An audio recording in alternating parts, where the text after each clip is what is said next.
September 22nd, 3 years ago. My future is in LA at BuzzFeed. I honestly feel my future there. That's where I fit professionally, like my skills and interests and personality. I am dedicating my time and thought to being there. I started here at BuzzFeed very interestingly. Before I was working here, I was a morning show reporter. I actually went to culinary school. And while I was in college, I made dumb little food YouTube videos. And as I started to kind of play with that, I really started to enjoy the process of editing and filming. So I started as a small YouTuber. I used to make cosplay videos, anime videos, and actually 2 years ago I applied to BuzzFeed, but I didn't get it. I moved to Montana to do the news, which is what I sort of thought I wanted to do, but I was really unhappy there. I hated doing the news, I hated the cold, I was always alone. I had just lost my job. I got fired, to be more precise. I was at Sephora working, and what I really loved to do was helping people find confidence in themselves no matter what. So I was doing my little makeup at Sephora, and then I started seeing a few videos on body positive stuff coming from this BuzzFeed thing, and I was like, what the fuck is that? And I remember when I was still in Montana, wishing I could move back to LA, but wasn't sure what I wanted to do. So eventually I realized I want to make videos that make people kind of forget what they're going through. A friend of mine that was working here gave me the suggestion to start writing just on BuzzFeed.com. He was like, you want to work at BuzzFeed? They hire people from the posts that, anybody posts. There was a point in my life where it was really hard to find a job. I would apply to all these places, and for some reason I would never get hired. And I wondered if there was something wrong with me, if am I not doing it right? I looked into it and I applied for a position that I wasn't even qualified for. I was staying up and watching a lot of late night TV, and I watched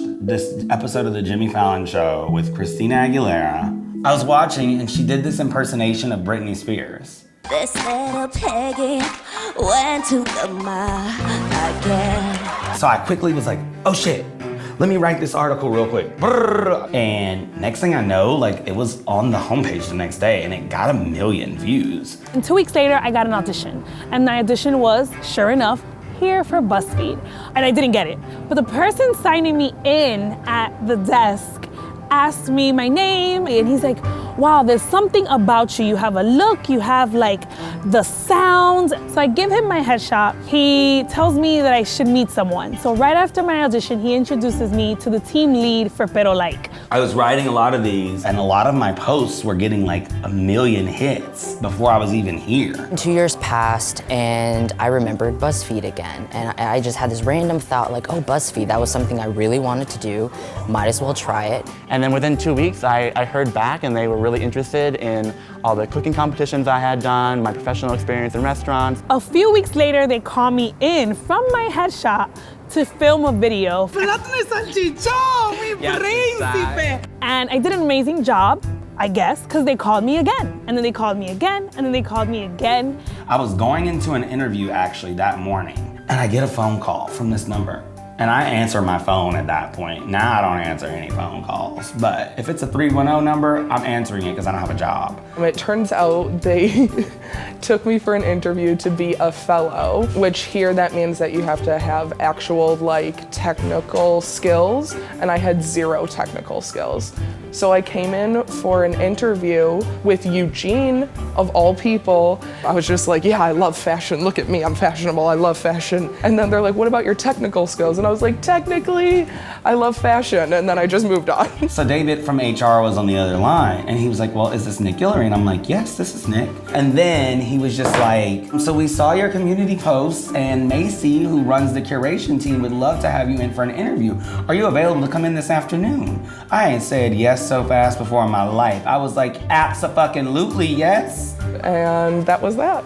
After I was graduated, I got a call about 2 or 3 days later, and they offered me the job officially. They gave me a shot, and 3 months in after that, they offered me a BuzzFeed producer role. It was really funny coming across that journal entry because that's exactly what I did. I moved home with the intent of working at BuzzFeed. I interviewed, I didn't get it, and I was devastated, but I knew that it was just a matter of time. And so I applied again, and I interviewed again, and I got it. The day that I got the phone call from BuzzFeed telling me that I was hired was the most amazing feeling that I've ever had.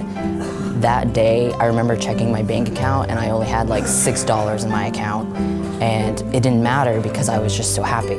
I didn't book the job that I initially came to audition for. I don't remember what it even was, but I ended up where I needed to be.